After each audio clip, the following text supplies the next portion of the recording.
God says in his word, I set before you life and death. That is a choice. He did that. And though his answer, his next words tell us what to do, I had to figure out how I was going to ignore that, not pay attention to that. I had to figure out how I was going to just take the choice that he set before me, life and death, because I had gotten myself into such a huge mess.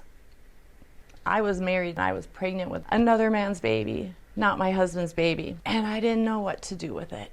I needed God to let me make that choice. And I wanted him to forgive me for the choice that I was about to make. I was married for 10 years, 2 children together. I had an older daughter as well. I loved being a mom. I loved taking care of the kids, being a wife. My husband was very busy. He worked and played sports and had a very full social life. Both of us were very, very busy. And I think we fell away and apart a little bit. During year 8, something amazing happened. For some reason, we came together so strongly, and he had more time for me. I had more time for him. The kids were a little bit older. It was amazing. We had, out of all of those 8 years of our marriage, I felt like the closest time together within this week-long period. We didn't get out of bed for a week. It was incredible, like what you would hope and wish that marriage would be. And during that week, I was very happy in my marriage, happy with my husband, happy with my life, my home. I had little idea that I was going to completely decimate what was happening. And my husband, he wasn't as happy during that week. He actually became very guilty, very guilt-ridden. He felt guilty because he had stepped outside of the marriage years earlier. And because of that week-long passion, connection, closeness that we had, I felt God had brought us so close together. I felt the Holy Spirit in our marriage and our relationship, but he felt so guilty. He didn't know whether he should tell me or not. And this is sometimes how we do things, right? We kind of give it to God and we go, okay, God, if this happens, I will tell. If this happens, I won't tell. If this doesn't happen, I won't tell. Something along these lines.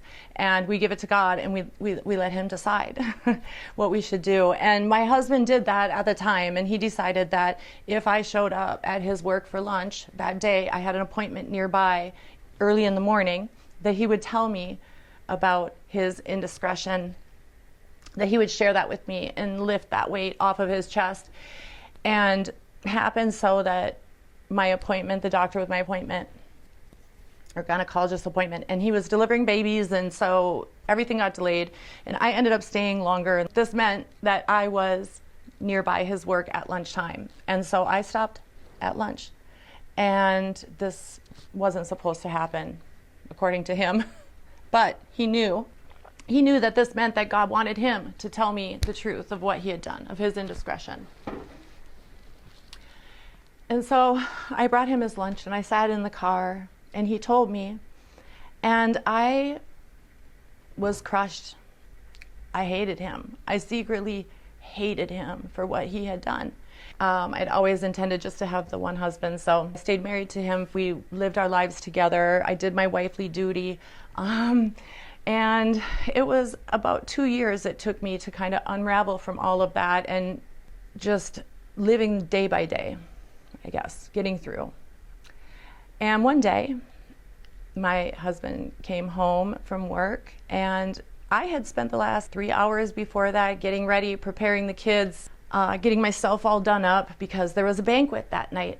There was a banquet we were supposed to go to. I was so excited. You know how it is when you have young kids and you can finally, you're just at home in pajamas and then you can finally get ready and you can go out. And so I was so ready to go out. I felt so excited to go out with my husband. And he walked through the door and he saw me all ready to go. And he said to me, you know what? It's guys only tonight. It's guys' night. And he's like, the girls aren't going. And I said, what? And what? And so that really kind of threw me. I was a little upset and thought, you know what? I have a babysitter. I want to go out. I have a baby. I'm ready to go out. I spent all this time doing my makeup, my hair. Like, I am going out. That's bottom line. That's all there is to it. So I called my sister-in-law. Said, hey, let's go out. I have a babysitter. And I said, we can go to a male dance show. She's like, yeah, let's go to a male dance show. So we go to the bar. We go in and it's early. We're early. So sit down, and she sits down next to this gentleman who she knew from the past. And he was sitting with a friend. So she's talking with her old friend, and I'm talking to this new friend, and just getting along really great with this guy, not thinking anything at all. Somewhere in the midst of the conversation, toward the end of the conversation, he asked me about being married. And I said I was happily married. And that was fine, and that was that. And the show starts, and I realize that this guy is a part of the show. So now I'm watching this handsome man strip off his clothes, and it was fun and entertaining and all of that it's supposed to be, and all that you see in the movies with those male dancers. It's fun. It was very entertaining. And the men are gorgeous. and so after the show, I ran into him again, and I said to him, like, I was so surprised, like I didn't even realize in all of our talking that you were part of the show. So we talked a little bit more, and he asked me if he can give me his number, to which I say, no, he shouldn't give me his number. I'm a married woman, happily married, remember? And he ended up giving it to me. He said, well, if you ever want to have an affair. And I said, nah, that's never going to happen. There's no affairs here. And so I tucked that number down and put it in my wallet and went about my day. And I do remember I took my shirt off that I was wearing as crazy and tucked it back in my closet, because it smelled like this man, because I guess maybe he probably just danced all over me. And I would go in once in a while and I would kind of smell that shirt. I don't know. I'm not sure why. I didn't have a lot of passion in me at that point. Probably a month went by, and my husband was going deer hunting, and I called this man and asked, where they were dancing at, because I knew that they would be dancing. It was deer hunting. And so we went to the show, and it was great. We got along really well, just chit-chatted. Not any indiscretions or anything that a married woman shouldn't be doing. Or so I thought. I thought I was in very safe waters, but it ended up, we started to talk on the phone. He'd be out, to the store, and I would be, or if my husband was at work or something, I would be on the phone with him. And it seemed so innocent, because I wasn't doing anything physical, like I wasn't cheating, or so I thought. And actually started to get emotionally entwined with each other. So there wasn't anything physical happening, but things were happening a lot on the emotional level. I knew I had crossed the line with that, and so I brought that to my husband one day, and I told him about that. And he thought that we should separate. He thought that I should explore that. And since our marriage had been unraveling, not getting better at all, I agreed maybe that's the direction we should take, not really realizing how my decisions would affect me and what I would do to my marriage and my life and my family. I ended up seeing him more, and we did end up being physical, and I got pregnant immediately. Now, this was not a thing that was supposed to happen. My husband had a vasectomy. Even though my young son was praying for a little brother, I would tell him, no, your dad cannot have babies. There are no little brothers coming. This cannot happen. But I ended up getting pregnant, and I didn't tell anybody. I told the man, and he had no children. He had no intention of having children ever, and we both agreed with each other that we would terminate the pregnancy. As a good Christian woman, I had to really work hard on myself to convince myself that I could do that, because Christianity is pro-life. God is pro-life, right? But no. I thought, no. This could be just a late form of birth control. Maybe I'm just a little delayed on the birth control, right?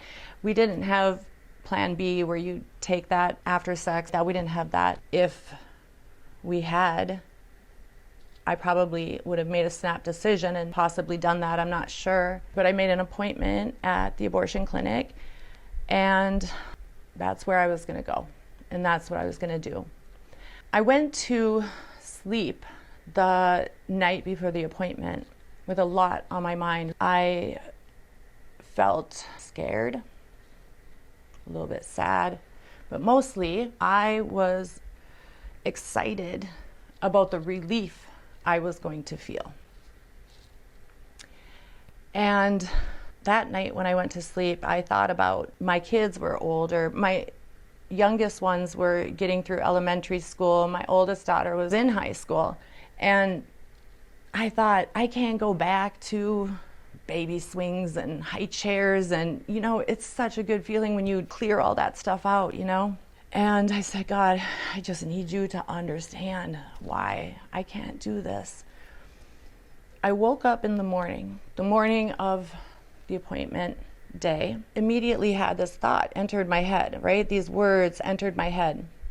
I don't know where they weren't mine, because they said that my son, talking about my son, my existing son, would be 45, and this child that's in me 35, and they would be best friends. I was like, God was telling me that. And it was very strange, and so I kind of brushed it off, but the next thought came right on top of it, and it was like God was showing me this whole human being's life, and God's telling me, you're in this much of it, this much. And I didn't understand. I was very confused, because I thought, why am I hearing this? Why is he telling me this? And so I didn't want to disturb the baby's dad over here. He was sleeping, so I snuck downstairs, and I sat down on my couch, and I looked at my coffee table, and there was my Bible. And I thought, okay, I got to go to God on this, because I don't understand what I'm hearing in my head. And I picked up my Bible, and I opened my Bible, and I started flipping through and paging through. As my eyes were falling on the pages, I kept seeing the words birth and born and child. I jump off the page in red, like they were lit up. And I knew this was like beyond natural. I don't know how. I believe in the supernatural. I believe that there are miracles, that Jesus performed miracles, and people are still performing miracles today. I believe those things. I've seen those things. I've seen moves of God. I have not seen letters jump out, words jump out of a book on a page right before my eyes. And every page I went to, I kept seeing these kind of words. Child, birth, born. I kind of shake my head a little bit, because sometimes the supernatural, it makes us wonder if we're really seeing or hearing things correctly. And I took a whole chunk of the Bible, and I just threw it over. And I'm like, what, God, what? And I looked down, and it's the Bible verse. Of all the Bible verses in the Bible, my eyes fell on the Bible verse that said, though a woman sinneth, she shall be saved in childbearing. And I knew God was saying, he was saying, yes, you adulteress, you're married to one man and you are pregnant with another man's baby, but somehow, I am supposed to be bearing this child. What? This can't be. The time is ticking. I gotta go. I gotta get ready for my appointment, but I can't. I'm frozen, and I think, what am I gonna do? I've got to go and pray. I was like crying. I didn't want to wake everybody in the house. I didn't want to wake anybody. So I went into the downstairs bathroom, and I shut the door, and I laid down on the ground. And I just cried out to God, no, we can't do this. This is so scandalous. Oh my gosh, I'm married to one man. I'm pregnant with another man's baby. It's scandalous. He's a male stripper. Like, what? How can this even be? Like anything I thought I was, or who I was, and the good mom and the good wife and all of those things before the grandparents and the great aunts and all of that, just trying to put on the events and the birthday parties, things like that. Now I'm going to go to these same people, and I can't do that. There is no way I can do this. I'm telling God, I'm crying to God, I'm on the floor, and I'm crying to God. I see a penny on the floor, and I pick it up, this penny, and I look at it, and I'm looking at it, and I'm just crying. I'm talking to God in my heart, and I see the heads on one side, the person, and then the building on the other, and in my mind, I thought, okay, God, that's the baby, the heads, that's the baby, the human, the building, that's the abortion clinic. That's the abortion clinic. I'm flipping this coin. I have heard people throwing lots and flipping coins and all of this stuff. I have to do this. I'm flipping this coin because I don't know that I'm hearing these things correctly at all. And so I flip the coin, And it lands on heads, of course. Of course. I was like, God, okay, we're going to go 2 for 3, right? 2 for 3. I'm going to flip it. And it's heads again. And I'm like, okay, I'm going 3 for 5. Whatever it is after that, I kept flipping that coin, and it would be heads, heads, heads. I have flipped it.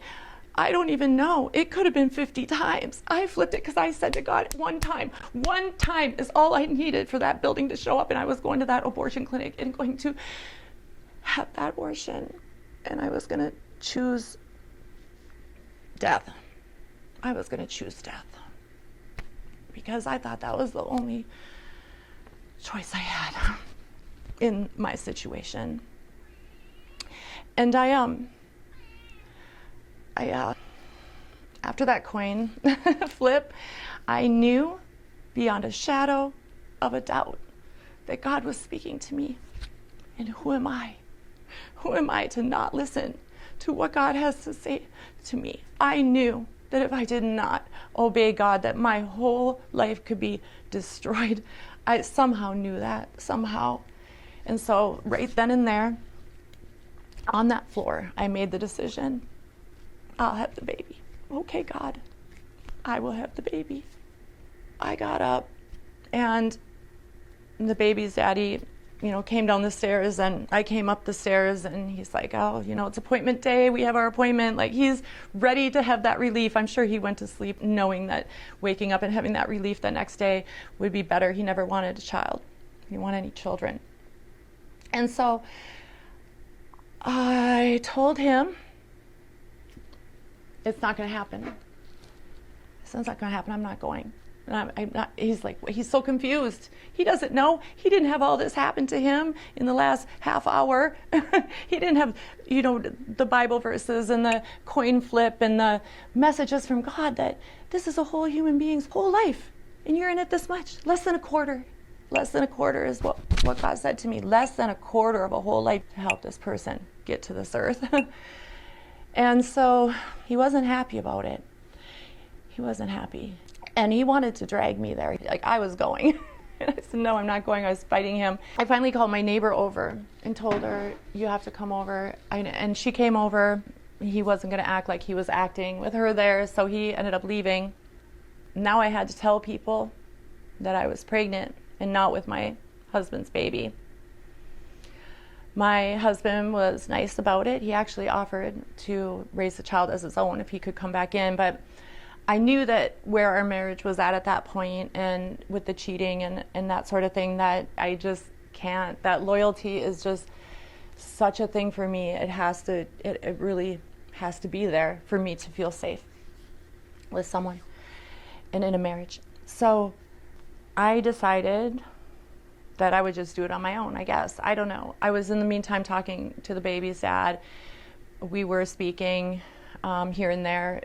We had known each other 4 months, so we barely knew each other, but decided to both, if it was going to happen, he sort of came to terms with it, and we decided we would celebrate. I ended up divorcing my husband, marrying this baby's dad.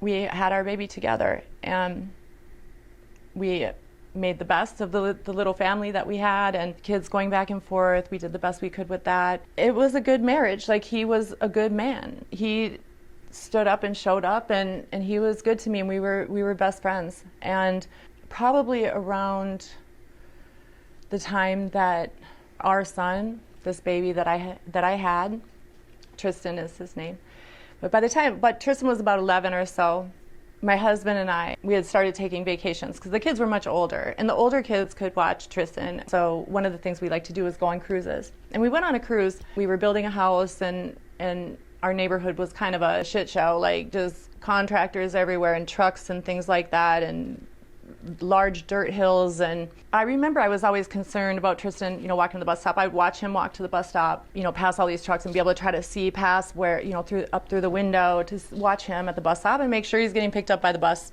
Obviously, I want my boy to be safe. I love this little boy. He's amazing, and everyone came to love him. Like, it was awesome that he was here. Turned out so well, just like God promised it would. We were on this cruise ship, my husband and I. Tristan was home with his older sister. And I went to sleep one night, and I don't remember a lot, but the next thing I remember is I was having these thoughts in my head, this vision in my head, this dream. I didn't know it was a dream at the time, but I'm having this dream. I'm seeing all of the construction by my house and this white van. I'm on the phone, and it's Tristan. Tristan's on the phone, and he's saying goodbye to me. He's saying, Mom, this is the last time I'm gonna talk to you. I have to say goodbye. There's this bad man here.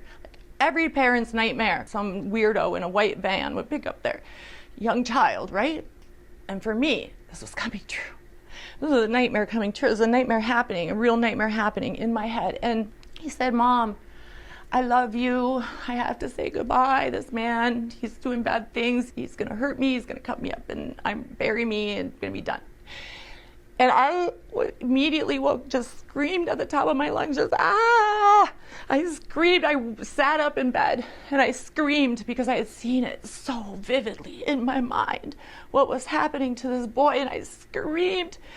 And my husband got a shot out of bed, and he's like, what? And I said, oh, it's Tristan. Somebody has him. He's gonna hurt him. He's gone. And he's like, no, it was a dream.